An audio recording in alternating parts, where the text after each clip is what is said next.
익숙함의 역습이라고 제목을 잡아봤습니다. 익숙함의 역습. 홍해를 건넌 이스라엘이 만난 마라에서의 이야기입니다. 방 주네프라고 하는 프랑스 인류학자가 통과의례라고 해서 인간이 마땅히 걸어야 하는, 그래서 인간이 걸어온 문명을 발전시키고 문화를 발전시킨 그 이 과정 가운데 어떤 일이 있었느냐에 대해서 크게 이렇게 큰 세 가지 개념을 설명하면서 이렇게 보여줬어요. 그게 뭐냐면 제일 처음에는 단절, 그리고 전이, 그리고 통합의 과정을 거쳤다는 겁니다. 이게 무슨 뜻이냐면 단절, 이렇게 얘기하면 과거로 상징되는 모든 것들로부터의 단절이라고 하는 결단. 그러니까 과거에 대한 일들과의 단절이죠. 익숙했고 나를 편안하게 하던 안전지대와의 단절이 인간을 발전시키는 첫 번째 요인이었다는 거예요. 실제로 저는 여기에 동의합니다. 왜냐하면 하나님이 우리에게 주신 가장 특별한 이 뭐라고 그럴까요? 선물 같은 것은 개선할 수 있는 상상력, 창조의 능력을 주신 것이라고 저는 믿거든요. 왜냐하면 모든 세상의 피조물들은 어제와 똑같이 유지하며 살아가죠. 어제와 3,000년 전과 4,000년 전과 똑같이 유지하며 사는데, 오직 인간은 하나님의 형상을 따라 창조되었기에 어제 존재하지 않던 것을 상상으로 볼 수 있습니다.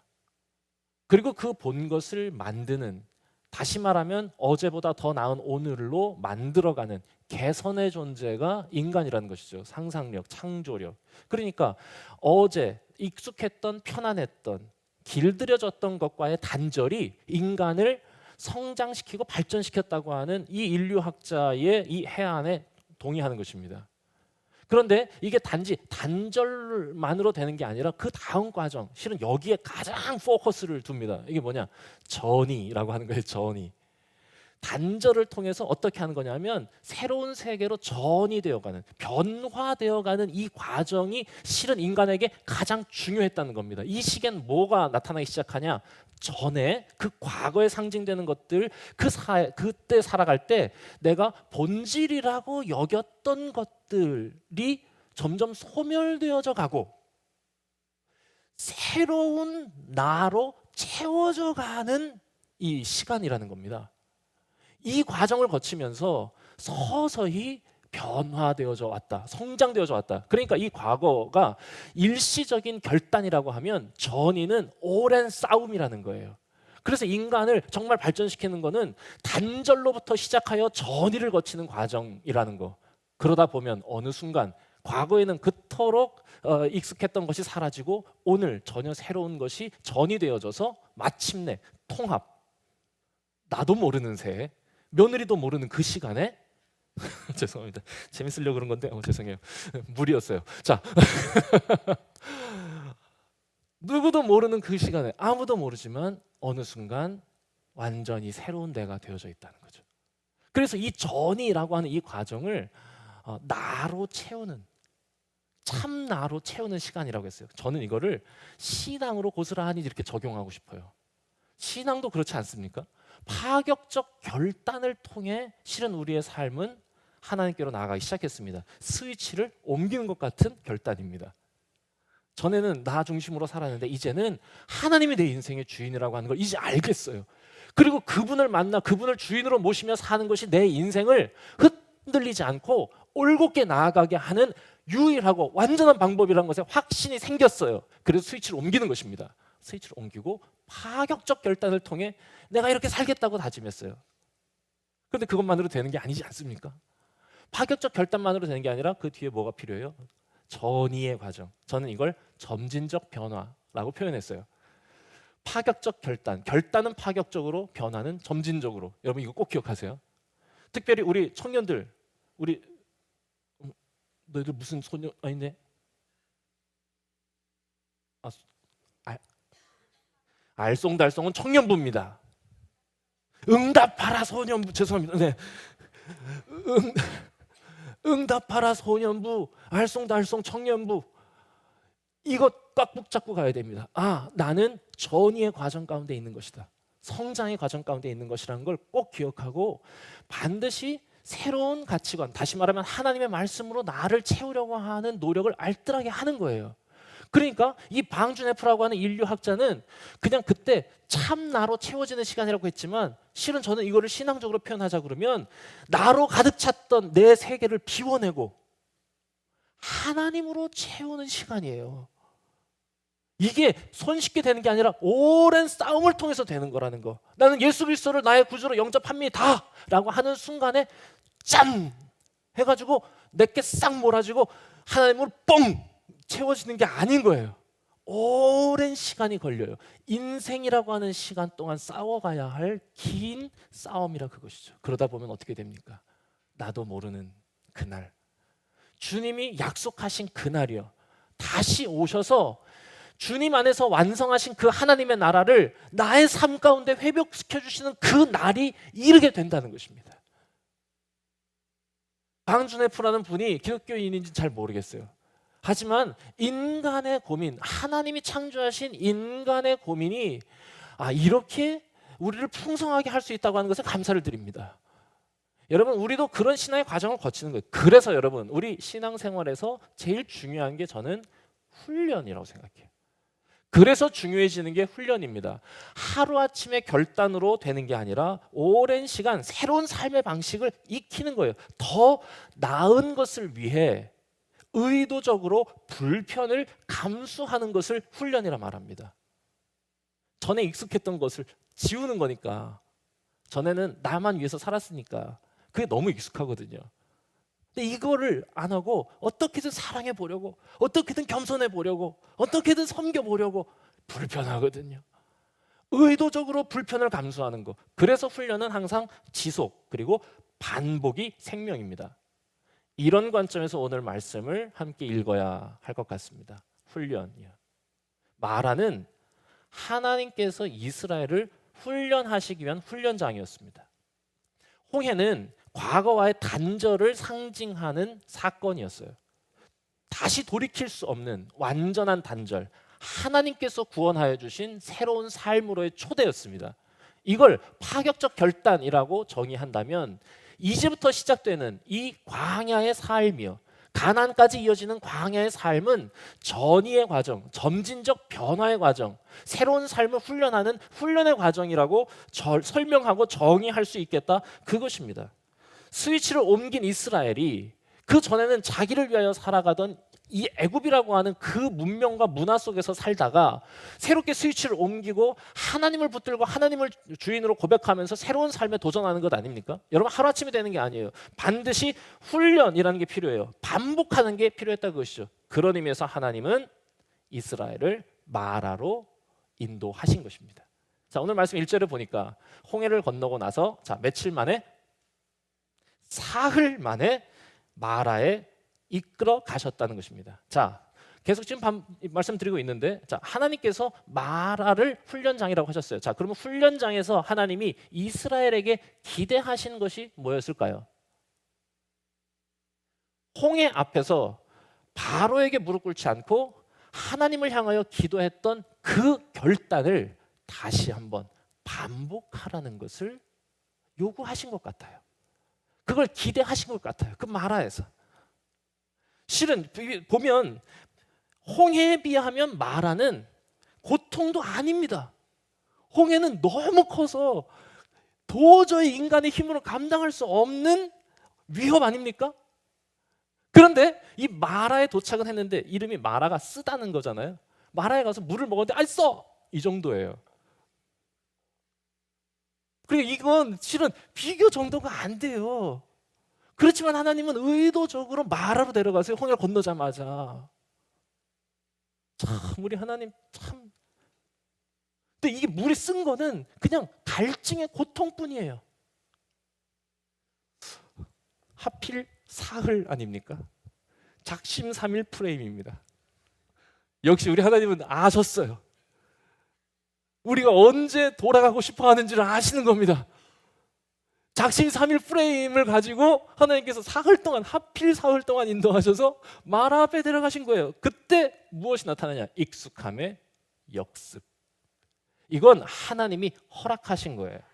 이스라엘에게 허락하신 거야. 익숙함이 역습하도록 해. 자, 이때 하나님의 기대가 뭐냐? 이 순간에 여기서도 마라에서도 하나님을 붙드는 겁니다. 홍해에 계셨던 하나님을 여기서 기억하는 거. 이것이 하나님의 뜻이었어요. 저는 이 말씀을 읽는 우리 모두가 우리의 삶 속에서 믿음으로 살아가는 과정 속에서 마라를 만나게 될 때 기억했으면 좋겠어요. 거기서 하나님을 기억하는 것입니다. 익숙한 과거에 붙잡았던 의지했던 것들로 기우는 어리석음이 아니라 스위치를 옮겼으니 새로운 삶의 신앙의 방식을 붙잡는 새로운 노력이요. 하지만 안타깝게도 너무 안타까워. 이게 우리의 모습이죠. 우리의 모습이 오버랩 됩니다. 안타깝게도 이 마라 앞에 선 이스라엘은 실패합니다. 원망합니다. 우리가 무슨 물 먹을까? 모세한테 바로 원망합니다. 아니, 홍해도 건너게 하셨는데 이까지 물이야? 아마 이렇게 돼야 되는 것 아니겠습니까? 아마 이렇게 얘기했을 거예요. 내 이럴 줄 알았다. 내 이럴 줄 알았다. 모세, 내 이럴 줄 알았어 내가. 자, 어떤 분이 그랬을까요? 어떤 분이라고 하면 안 돼. 어떤 자가 그랬을까요? 그자 어떤 자일까? 아마도 그때 그런 자였을 거예요. 그때 그랬던 자 있죠? 네. 지난번 홍해 앞에서 사흘 전에 막 뭐라 그랬지? 매장직 없어지고 우리 끌어낸 거야? 내가 거기서 내가 가늘고 길게 산다 그랬지? 아이 자식이, 이렇게 했던 바로 그자. 상상해 보면 그분, 아니 진짜 홍해 건너실 때 기분이 어떻을 것 같으세요? 민망함이 극치 아니었겠습니까? 네? 다들 막 우리 함께 손잡고 가세요. 우리 함께 손잡고 가세요. 막 걷고 있는데 아마 굉장히 민망했을 거예요. 혼자서 얘기하자마자 갈르셨잖아 바로. 아마 제가 모세였으면 돌아가든가 이렇게 얘기했을 것 같아요. 이렇게 쳐다보면서 야, 역시 우리 모세는 참 온유한 분이어가지고 진짜 온유한 분, 그런 얘기 안 했어요. 성경에 기록이 안 돼 있어. 그래서 하나님이 모세를 온유하다 그러신 거예요. 역시 온유하다. 참는 거야 그냥. 그 본성을 견뎌내. 그런데 이 사람들이 그 모세에게 또 한 번 원망합니다. 저는 그 상황을 이렇게 생각하면서 속으로 한번 이런 다짐을 다져봤어요. 이런 거요. 홍해 앞에서 실수해서 건너다가 민망하지 않도록, 마라 앞에서 실수해서 엘림 앞에서 민망하지 않은 삶 되었으면 좋겠다. 저는 여러분들이 신앙으로 살아가는 과정 속에서 믿음의 결단, 그것을 이어가고 반복하고 훈련하는 진지한 이 삶의 태도를 훈련했으면 좋겠습니다. 민망한 삶이 되지 않았으면 좋겠어요. 원망했지만 모세는 또 똑같이 오버랩되어서 하나님께 기도했고요. 하나님은 새로운 방법을 모세에게 알려주십니다. 어떻게 하는 거냐? 옆에 나무를 보여주시고는 나무를 꺾어서 그 쓴물에 던지는 거예요. 그러면 물이 달아지게 되는 거죠. 금방 해결해 주셨어요. 게다가 물을 먹고 갈증을 해소한 이스라엘을 당장 이끌어내셔서 어디로 끌고 가시냐? 실은 마라는 목적지가 아니었어요.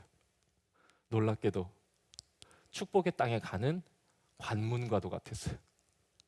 마라를 지나 그 뒤에 어디에 도착하느냐? 엘림이었습니다. 그 엘림을 오늘 성경이 이렇게 표현하고 있어요. 27절 한 목소리 한번 읽어보도록 하겠습니다. 자, 시작. 그들이 엘림에 이르니 거기에 물샘 12과 종려나무 70그루가 있는지라. 거기서 그들이 그물 곁에 장막을 치니라. 자, 장막을 쳤다. 이게 여기가 본거지라는 거예요. 목적지라는 뜻입니다. 근데 거기에 뭐가 있느냐? 물 12샘이 있어요. 다시 말하면 완전한 생명의 땅으로 인도하셨다. 70그루의 나무가 있다. 풍성함이죠. 아시죠? 완전한 풍성함의 땅, 완전한 생명의 땅으로 하나님이 인도하셨다는 것입니다. 여러분, 그 과정 가운데 민망함을 우리가 경험하지 않고 믿음으로 결단한 것을 훈련하며 하나님께 그 믿음을 증명해드리고 엘림에 나아가는 거, 이게 우리에게 맡겨진 거예요. 여러분, 이 말씀 앞에서 저는 엘림, 이 마라라고 하는 걸 우리의 삶의 중간중간 거치게 되는 고난이라고 생각할 수도 있겠다 생각했어요. 그러면서 이 문구 하나가 생각났습니다. 뭐냐? 하나님은 고난을 낭비하지 않으신다. 자, 옆에 분들한테 한번 자기 입으로 한번 하세요. 이래 외워지니까. 자, 시작. 맞습니다. 여러분의 삶에 고난이 다가올 때 하나님은 그 고난을 낭비하지 않으시는 분이에요. 더 나은 길을 가르치시는 훈련장으로서 그 고난을 활용하신다. 또 연남동의 길을 갔다가 거길 뭐라고 그러죠?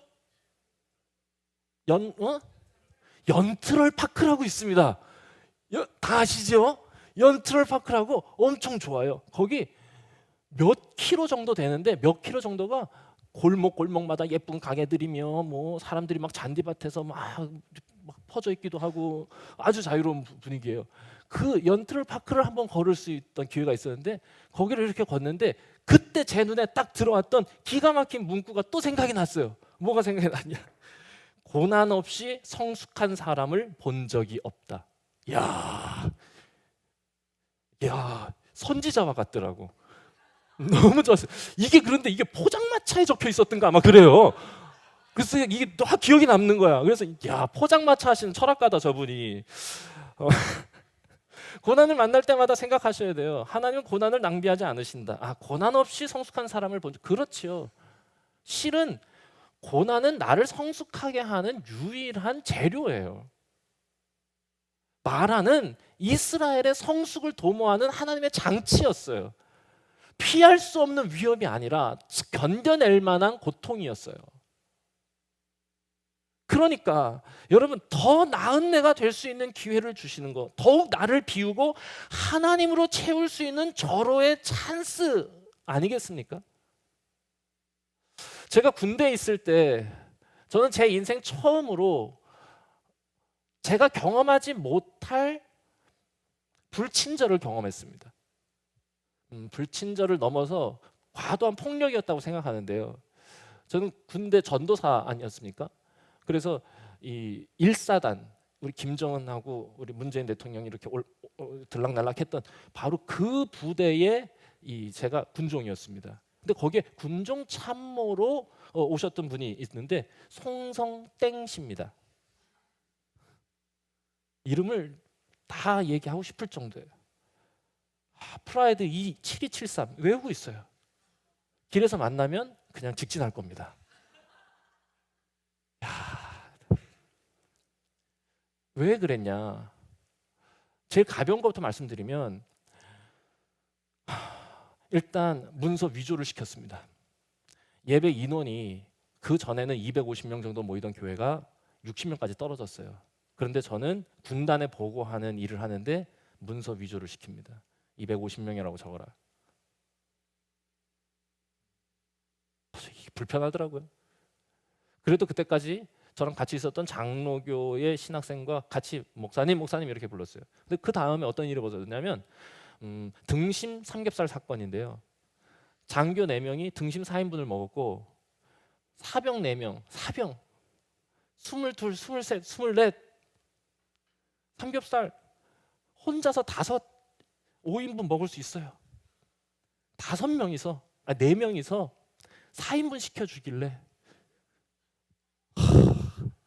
전 지금도 이게 하나님 주여 식탐을 이기게 하여 주시옵소서, 이게 제 기도거든요. 너무 먹고 싶어가지고 1인분을 더 시켰어요. 5인분 시켰다가 2시간 동안 맞았습니다.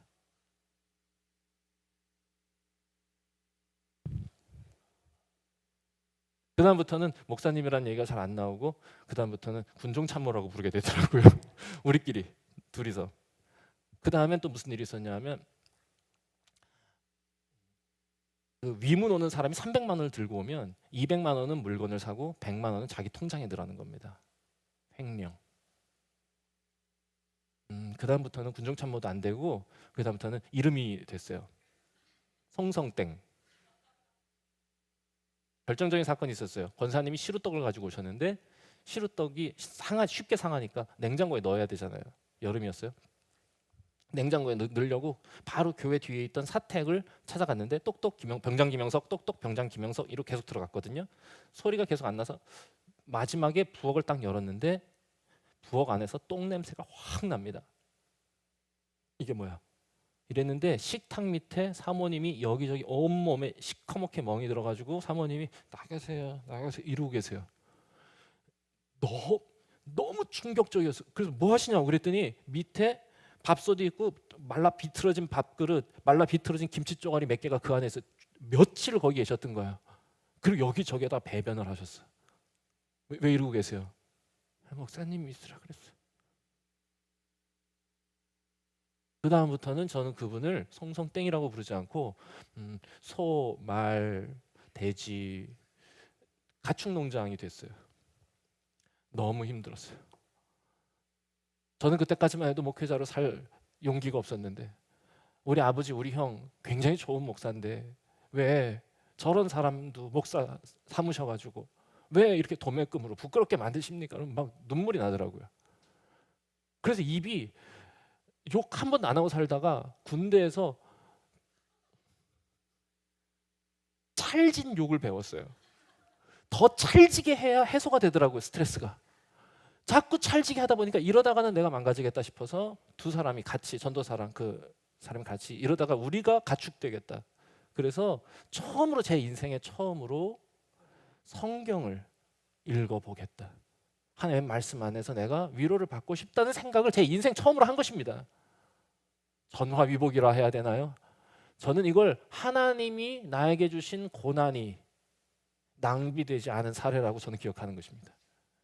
하나님은 고난을 낭비하지 않고 오히려 하나님으로 더욱 채울 수 있는 기회로 저를 인도하셨어요. 그리고 그때 시간을 정해서 6시에서 7시는 유문건 병장, 7시에서 8시는 김영석 병장이 교육관에서 성경 읽고 기도하는 개인 경건 시간을 갖기 시작한 겁니다. 여러분, 저는 제 인생에 그 시간만큼 행복했던 시간이 언제 있을까라는 생각이 들 정도예요. 그런데 그때 제가 하나님을 만났어요. 처음으로. 왜냐? 제 스스로 하나님을 찾기 위해서 하나님께 가까이 나아갔던 시간이니까. 여러분, 그런데 어떤 일이 벌어진지 아세요? 하나님을 만나면요, 하나님을 만나면 나를 힘들게 하던 그 군종 참모의 잘못이 보이는 게 아니라 신기하게도 내가 보이는 거예요. 내가 보이는 거예요. 내가. 그 나를 발견하고 내가 얼마나 내 중심적으로 살아왔는가, 얼마나 나는 나라고 하는 세계에 갇혀서 다른 이의 감정도 인생도 하나님의 영광도 하나님의 나라도 꿈꾸지 못하고 이야기하지 못하고 살아왔는가에 대한 그 부끄러움이 몰려왔어요. 여러분, 왜 고난으로 하나님이 인도하시겠는가? 왜 고난을 허락하시는가? 여러분, 하나님으로 저와 여러분들을 채우시기 위함입니다. 나사로의 죽음 앞에서 하나님은 울고 있는 마리아에게 물으셨습니다. 믿느냐? 믿느냐? 같이 울면서 물으셨습니다. 믿느냐? 그걸 확인하고 싶었고 그것으로 채워주고 싶었던 거예요. 네가 믿으면 하나님의 구원을 보리라. 제자들도 그걸 몰랐어요. 어떤 장애가 있던, 눈이 먼 장애가 있던 사람을 보면서 이 장애가, 이 고난이 누구의 죄 때문입니까? 라고 묻습니다. 그때도 우리 예수님은 한결같이 이렇게 말씀하세요. 죄 때문에 그런 게 아니라고. 하나님은 고난을 낭비하시는 분이 아니라고. 하나님이 하나님의 일을 나타내시기 위함이라고. 여러분, 이것이 신앙으로, 믿음으로 사는 거예요. 고난 앞에서 넘어지고 무너지고 자책하고 절망하는 게 아니라 그 순간에 더욱 하나님으로 채워 어제보다 더 나은 내가 되어가는 과정이라고 받아들이는 거. 힘들고 어렵지만 기도하면서 그것을 극복해 나아가는 거. 여러분, 이게 신앙입니다. 그래서 얘기하는 거예요. 고난 앞에서 전에 익숙하게 붙들었던, 저만 위해 살았던 그 시기에 붙잡았던, 내가 의지했던 그것들, 그 익숙함이 너에게 반격할 거라고. 그러나 그것에 대비하라고 말씀하시는 것 같아요. 여러분, 이 마라가 저는 익숙함이 기습적으로 공격한 현장이었다고 생각합니다. 고난의 현장에서 익숙함이 기습할 수 있어요. 갑자기 깜짝 놀라게. 그런데 저는 오늘 이 마라로부터 시작하는 이 광야 있지요. 마라가 기습의 현장이라면 광야는, 이제부터 펼쳐지는 광야는 익숙함의 지공이라는 거 아시죠? 서서히 죽이는 공격이에요.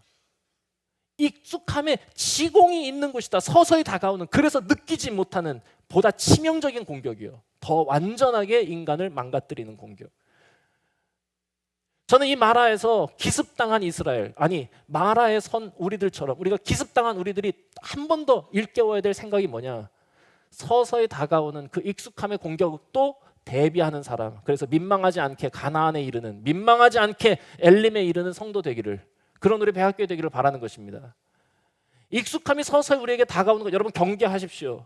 전에 붙들은 거 다시 붙들게 만들려는 사단의 공격 앞에 여러분 우리 당당하게 대처했으면 좋겠습니다. 여러분, 우리는 이 자리에 새로운 이야기를 위해 모이지 않았습니까?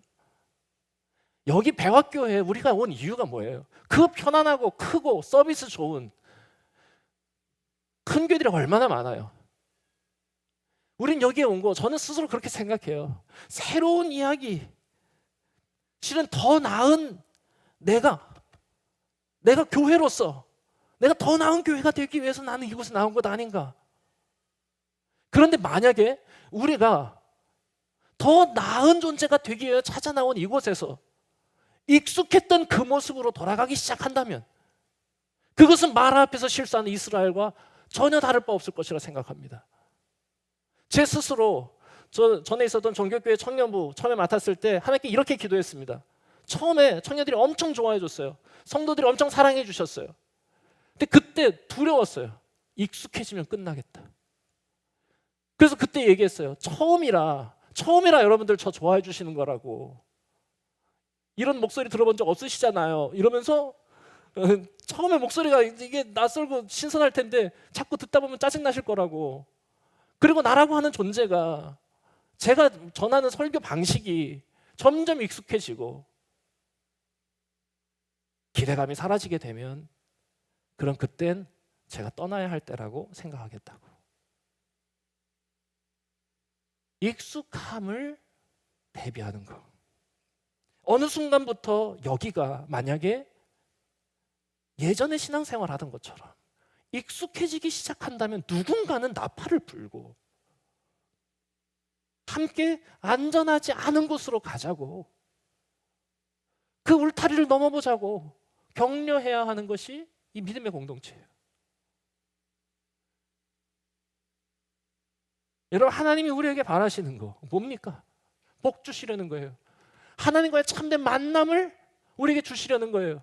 그래서 우리의 생각이, 우리의 삶이 하나님으로 말미암아 변화될 수 있도록 허락해드리는 그 만남을 통해 어제보다 더 나은 사람으로 하나님 나라에 유익이 되는 존재로 살아가게 하시는 거예요. 그걸 위해서 어떻게 하시냐? 안전한 곳에서 우리를 불러내시는 것입니다. 익숙한 곳에서 우리를 불러내시는 거예요. 아브라함에게 얘기하셨어요. 내가 너한테 복 줄 거라고. 내가 계획이 있다네. 너 굉장히 복 줄 거야. 네가 완전 복의 근원이 될 거고 모든 사람들이 너 때문에 복 받을 거야. 그때 하나님께서 모세에게 요구하신 게 있습니다. 복 줄 거거든. 그러니까 나가. 그 익숙한 곳에서 나가. 안주하려는 그 자리에서 움직여.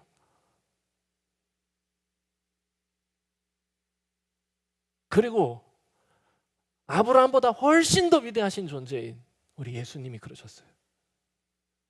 더 나은, 더 높은 하나님의 나라를 위하여 그 편안하고 익숙하셨던 하늘 보좌를 버리시고 내려오셨어요.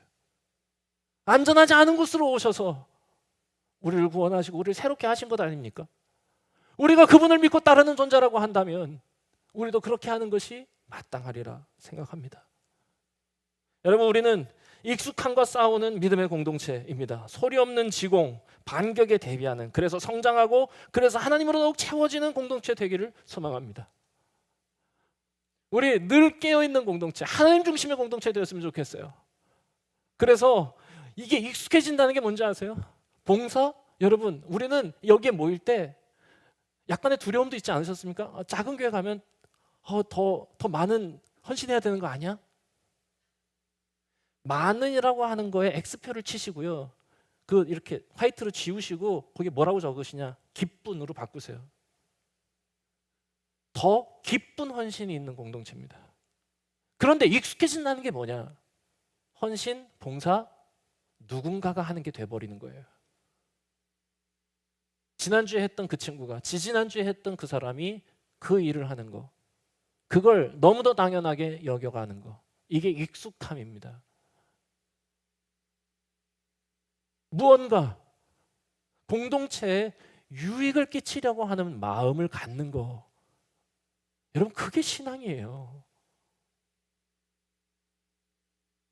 나아가 유익을 얻으려고 하는 건 신앙 아니에요. 봉사도 그렇고요. 헌신 여러분 신앙 깊은 사람이 하는 게 아닙니다. 신앙적으로 살고자 하는 사람이 훈련하는 거예요. 나는 신앙 안 깊은 쪽에 머물 거야 라고 이제 재밌으라고 그런 건데 지금 재밌을 분위기는 아니죠. 나는 신앙 안 깊은 쪽에 머물 거야 라고 하는 건 어리석은 거예요. 그러면 하나님이 얘기하세요. 내가 너한테 복 주려고 그러는데 get out. 나가. 아니, 나가지 마세요. 그 자리에서 나오라고요. 안주하려고 하면, 나는 신앙 안 깊은 쪽에 있으려고 그러면 자꾸 끌어내시려는 거예요. 아니라고. 내가 진짜 복 줄 거라고. 헌신. 또 헌금 드리는 것도 그렇지 않습니까? 신앙에 연륜이 깊은 사람이 헌금 드리는 줄 아세요? 그렇지 않아요. 신앙생활 오래 했다고 헌금하는 게 아니에요. 신앙적으로 살고자 하는 거예요. 하나님께서 주신 모든 것이 하나님의 것이라고 하는 고백으로서 드리는 거예요. 안주하지 말고 믿음의 고백을 드리는 거. 여러분 저는 우리 모두가 과거에 익숙했던 것들과 싸우는, 익숙함의 공격에 대비하는 믿음의 공동체 되었으면 좋겠습니다. 말씀 정리하도록 하겠습니다. 인생은 마치 광야와 같아서 파격적 결단을 점진적인 변화로 만들어갈 수 있도록 힘쓰는 훈련장과 같습니다. 실은 인생에서 가장 중요한 건 결단만큼이나 훈련의 과정인지도 모르겠습니다. 이 훈련의 과정 속에서 하나님은 우리를 더 나은 존재가 되게 하기 위해서, 하나님이 원하셨던 그 창조의 모습을 회복하게 하시기 위해서 우리를 때로 앞으로 인도하실 수도 있습니다. 그 앞에서 당황하지 마시고 하나님으로 채우라고 하는 하나님의 음성으로 주시는 찬스, 선물로 받아들이실 수 있으면 좋겠어요. 고난을 낭비하지 않으시는 하나님이 이 고난을 통해 나를 더욱 하나님께로 가까이 가게 하신다. 그리고 이 자리에서 과거에 익숙했던 그것들을 다시 붙잡는 어리석음이 아니라 내가 결단하였던 하나님을 붙드는, 기도하는, 찬송하는, 예배하는 삶으로 더욱 한 걸음 나아가게 되는 기회가 되기를 원하시는구나. 이를 통해서 하나님의 기쁨이 되는 우리 배학교회 되길 바랍니다. 같이 기도하겠습니다.